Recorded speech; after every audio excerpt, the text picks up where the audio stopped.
Hello, everyone. Welcome back to the Zenith and Balance Podcast. I'm your host, Tammy Vu, and today we have a special guest joining us, Baron Monk. We're thrilled to have him here to share his insights with us. Baron, thank you for being here. Thank you for having me. So, today we're going to dive into some exciting topics and learn from Baron experience. So, my first question to you is, can you tell me a bit about your background and experience in teaching music, particularly in relation to vocal training? Without being too long-winded, I have been performing music throughout North Texas for a little over 20 years. So I started music around middle school or so, trying to teach myself how to sing, how to play guitar. And eventually that brought me into the classical world of choir and learning how to read music and performing music in a classical setting. So I started from not being able to read music, not knowing anything about music, to conducting my friends, my peers, senior year for our spring concert. And then from there, I went to Weatherford College, went to Tarleton State University. So I have my associates in arts, associates in science, and my bachelor's in music, all level certification. So I can teach elementary, middle school, high school. I can teach band, choir, orchestra, to anything, everything. And so I've been performing for a long time and teaching private lessons, guitar lessons, piano lessons, and recently voice lessons. Um, so my teaching experience is still ongoing in terms of classroom experience and such, but I've been performing music for a long time. That's really inspiring. So it sounds like your experience have given you a great tools to build students' confidence. As one of the article highlighted from Lori Fitzgerald, that a group singing can provide the kinds of supporting environment where shy students really thrive and making it essential for their participations. So I'm curious about any exercises you can provide that's effective, like incorporating singing into lessons. Lessons seems to give students more chances to produce speech, and it's a fun way for them to focus on the sound of words. So, what specific vocal exercises do you recommend for improving clarity in pronunciation while singing? So there are basically four things that we need to work on in terms of vocal production. So we work on air support, so taking a deep breath with diaphragm, not shallow breathing, but using breath support, especially during long phrases and having that support necessary for a good sound. So we have breath support, and then we have our vocal folds in our throats that we use to create sound, and we have articulators, so our mouth, our teeth, and resonance, the tone, the timbre of our sound. So specifically with pronunciation, that's mostly our articulators. So our mouth, our teeth, our tongue, all the things that we use to create these details in language. And so there's a lot of overlap between music and speech. And music has helped me become a better speaker because of it. I think music is connected to all things, and all things are connected to music. So, specifically with speech, it's completely transformed the way that I talk. So, you probably wouldn't be able to tell now, but used to back in the day, before choir, I used to have a very thick Texan accent, and so lots of unnecessary diphthongs, words with two vowels. So I used to have a Texan accent and used to talk like this all the time. But not to say that any accent is bad per se. Um, but for me, choir was an excellent experience to kind of have a mirror and that reflection to kind of hear how I really talk and what I really sound like. And so with public speaking, public performance, it's important to have the right cadence, the right tone. And so I would encourage everyone to take vocal lessons, even if you're not a musician, to take private voice lessons to improve your speech. And so because like I said, there's a lot of overlap. So anyway, vocal exercises, I guess any kind of tongue twister, any kind of uh, quick word. So like Dr. Seuss books, there's tongue twisters. Those are excellent. Just warm ups, little exercises, just to get the articulators moving. A simple one that you can do without a piano, without anything. It's just a simple lip trill. There's unvoiced, which looks and sounds like this, and then there's voiced lip trill, which you add a pitch to it. So you can add falsetto, you can add chest voice. So you're doing a lot of things with that. So you're exercising your vocal folds, your vocal cords, but you're also warming up your lips, warming up your mouth, your articulators, to kind of get those ready for whatever song, whatever speech that you have to make in front of a lot of people. So again, that's just a quick thing that singers and public speakers can do right before your big performance. I think I think that like that could be a great way to help student engage. Just using songs to teach phonetics could really help them to pay attention to the sounds they're making and learn and just yeah, so just learning to feel less intimidating and make it more enjoyable, like you said.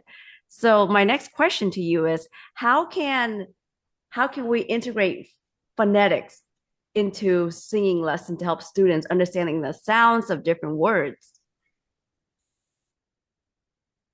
Um, Phonetics. Well, it's important to be understood, especially as a performer, whether that's music or public speaking. So if you can't be understood, there's no point. There's no point of the performance.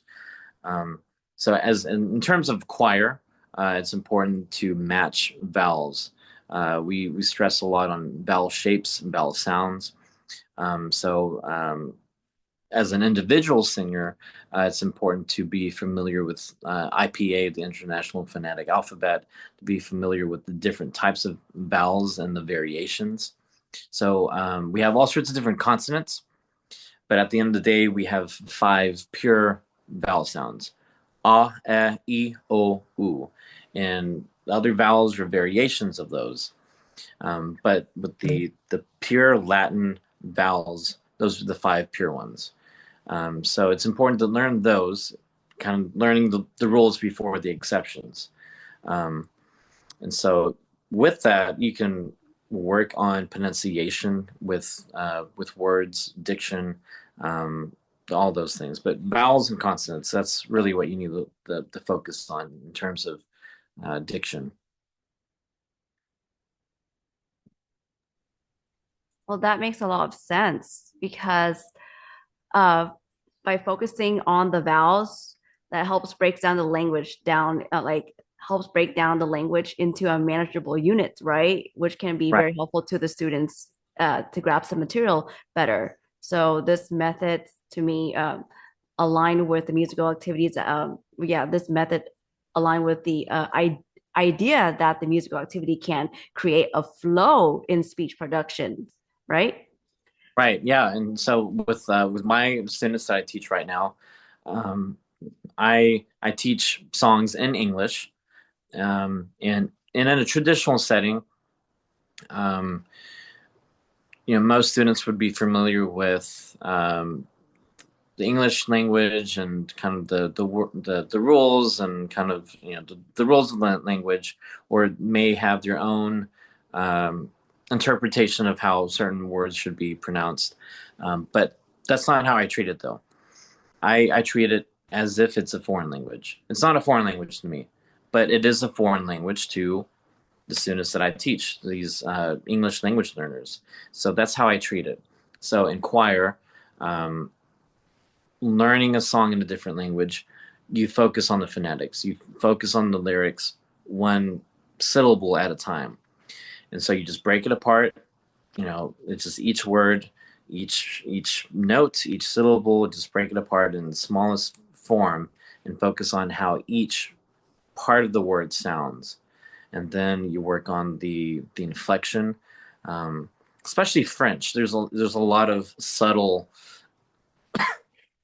excuse me, a lot of subtle inflections in the French language.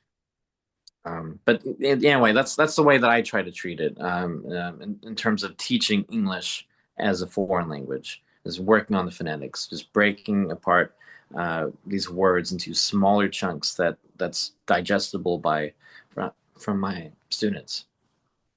I totally agree with you that music can basically bridge the language and rhythm that helps the students pick up pronunciation skills, like you said, more easily. All right. So my next question is: are there particular songs or genres of music that can that you can find that work well for teaching pronunciations for beginners? Um, well, I finished my first level of education for Kodai certification. I'm going to be working on my second level this summer. So I'm pretty biased towards Kodai train of thought. So Kodai essentially focuses on folk songs from different countries, songs from the people, by the people.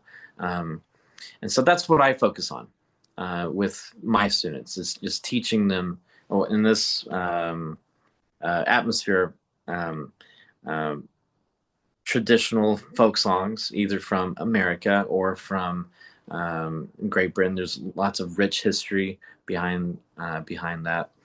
But these folk songs have been carried down from generation to generation. Um, Musically, they're very accessible. A lot of these folk songs use the pentatonic scale, which is just kind of a universal sound that we all, regardless of what language you uh, you have or you come from, what country you come from, the pentatonic scale is just this universal sound that we can all, uh, relate to and familiarize ourselves with. But a lot of folk songs use that. And a lot of folk songs are easy to learn because they're created by people, not just, some, well-educated, composer for a certain high class, the audience, but folk songs are just that, songs from folks, regular, normal folks. And so to me, that's what I would suggest for English language learners, using the Kodai method of learning these folk songs in rounds, canons, unison singing, and then eventually graduating to um, harmony, two part, three part, four part harmony, eventually in a choral setting. But that's what I would suggest. That's very interesting to hear more about Kadai. So my next question is, what strategies do you suggest for students to practice difficult words and or phrases such as the immigrant students in songs without getting frustrated? Well, I can't guarantee zero frustration, um, but for me, so everyone learns differently.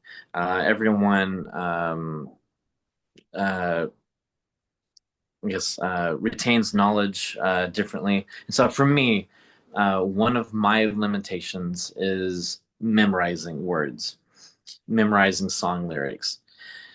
It does not come natural to me. It's musically, it's kind of the bane of my existence. And I've had to memorize hundreds of songs in English, German, French, Italian, Russian, Spanish, Latin, um, and I only speak English. So memorizing, especially songs from foreign languages, it's very difficult for me. Some people, they just hear a song once and then they've got it. They've memorized the whole thing. Not me. I'm the exact opposite. So for me, what works best for me is to listen to it, to look at the words, write down the words. So I take like a notebook piece of paper and write down the words the way that they're spelt. I also write down the lyrics phonetically in a way that makes sense to me. So, um, I try to use IPA as much as I can, but depending on the song, that might not be practical. And so, I would just write down the words in a way that makes sense to me to make this sound, this vowel, these consonants in a way that makes sense to me. So that's what I would suggest for my students as well. I try to give them different options on how they can best memorize songs and best learn, um, especially tricky words in the English language, how to break them apart and try to sound it out vowel by vowel. So again, there's different methods. Everyone learns uh, music, specifically lyrics and learning language. Everyone's different, but that's what I would suggest. Just using as many senses as you can to be able to see what it looks like, be able to write it down, and get that muscle memory. And that's another thing that I would uh, highly suggest for anyone. Muscle memory, just yeah, as many reps as you can get, just writing down the lyrics, reading the lyrics, listening to yourself reading the lyrics or singing the words, um, and just be your own audience and critique yourself. Does it sound smooth or does it sound choppy? Does it sound like it doesn't make sense, or does it flow? Does it sound natural? So that's what I would suggest. It's just different methods: writing it down, listening to it, writing it, um, and all those things as much as you can.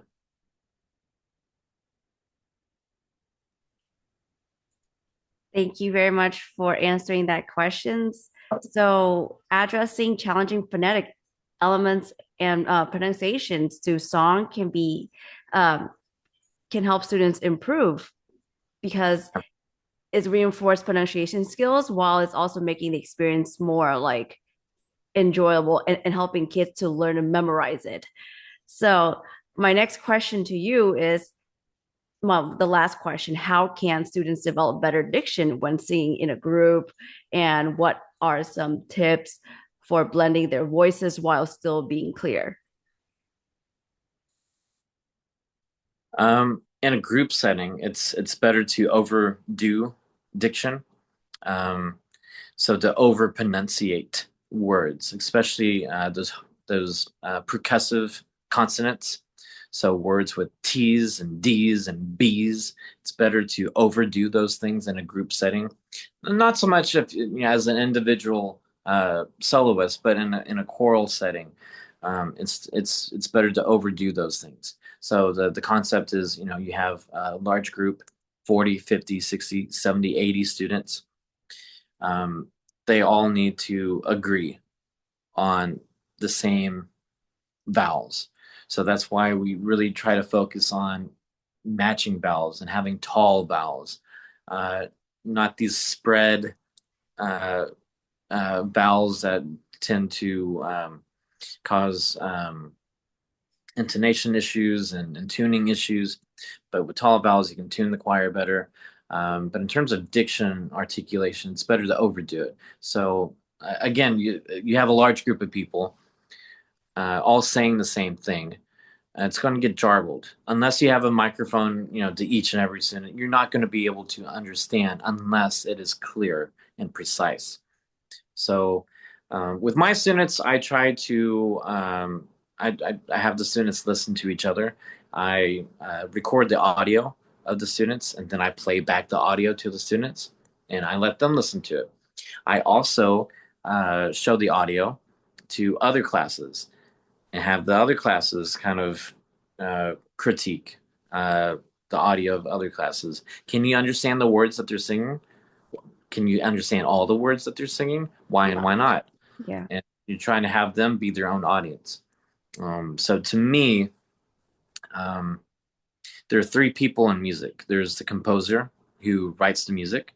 There's the performer that performs the music, but then there's also the often neglected person in music, and that is the audience.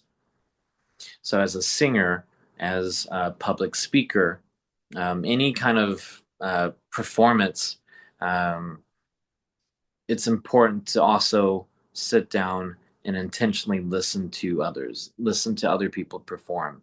What do you like about their diction? Can you understand all the words that they're saying, or is it a little lazy at some points?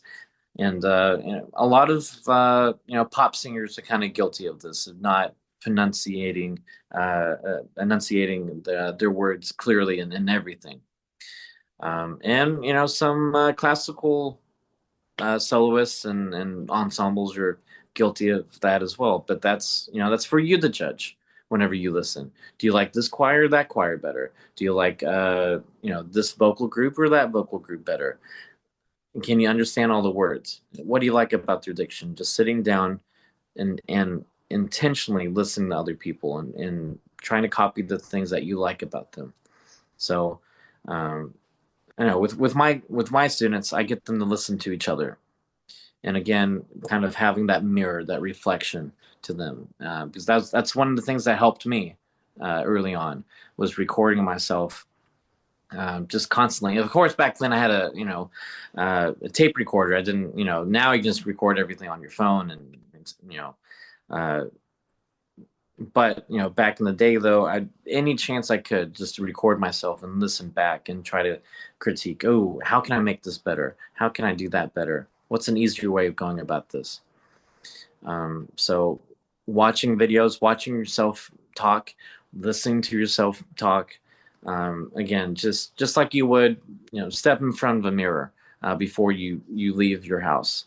You want to check to make sure that your hair is done, that you don't have any spinach in your teeth, right? You want to check for the same thing with music, same thing with public speaking. So if you're a teacher or I don't know, stand-up comedian, any kind of variation of public speaking or singing in front of a large group of people, you also want to kind of have that reflection and listen to yourself. Oh, do I really pronounce that word weird, incorrectly? Have I been saying the wrong word this whole time? You want to kind of ask yourself those uncomfortable questions from time to time to make sure that you can give the best performance you can. So that's just my 2 cents, though. Well, thank you for sharing that with us. I definitely agree, like balancing diction to harm like and recording yourself while singing individually or in a group can truly enhance the collective learning experience for both the students and the teacher. So, do you have anything else you would like to share to our audiences And in what way? Uh, to help students learn more about singing and how to improve their pronunciation? um, like I said, try to record yourself as much as possible. Try to listen to others, have other people listen to you, and give honest feedback. Not just your close friends that are just going to tell you, yeah, it sounds great. No, you want people that are going to give constructive criticism and actual feedback. Um, and it is going to be frustrating. It's part of it. It's growth. Growth is frustrating at times. Um, but once you make it to the other side, it's you're a better performer, you're a better musician, you're a better public speaker because of it, and you're a better you because of it. So to record yourself often and whatever it is, if it's public speaking or performing, do it often, and just be okay with failing. You're gonna fail. It's fine. Just it's part of it. But it's better to fail early and to learn those lessons now, as opposed to going your entire life making the same mistakes over and over again and not learning from them. So for me, I like I said, I've been performing for over 20 years, and of course, early on, um, I made a lot of failures. Wrong words, it's awkward. I'm still awkward, but more so, especially during middle school and stuff, just kind of learning these things trial by fire, these mistakes and pronunciations and diction uh, and all these other things that I've since improved on. But it's okay to make mistakes, but you have to go out there and just try and keep moving forward despite the failures and try to learn from them. That's what I would suggest. And I now I teach music and I still perform, and I've improved because I've learned from those lessons. And I also take the time and watch other people, watch other teachers, watch other performers. And what do they do? What are the things that I like that they did? Ooh, I like that, so I'm going to copy that. Ooh, I don't like that. I'm going to make sure I don't do that. So it's important to watch and listen intentionally to other people and just keep moving forward. Don't quit. Keep learning. Well, thank you for joining us on Zenith and Balance Podcast today. We hope you enjoy our conversation with Barrett Monk. Remember, every episode, every video is a chance to learn and grow. So if you found value in today's discussions, please subscribe and please subscribe to the Zenith and Balance Podcast YouTube and share it with your friends. Until next time, stay balanced and keep reaching for your zenith.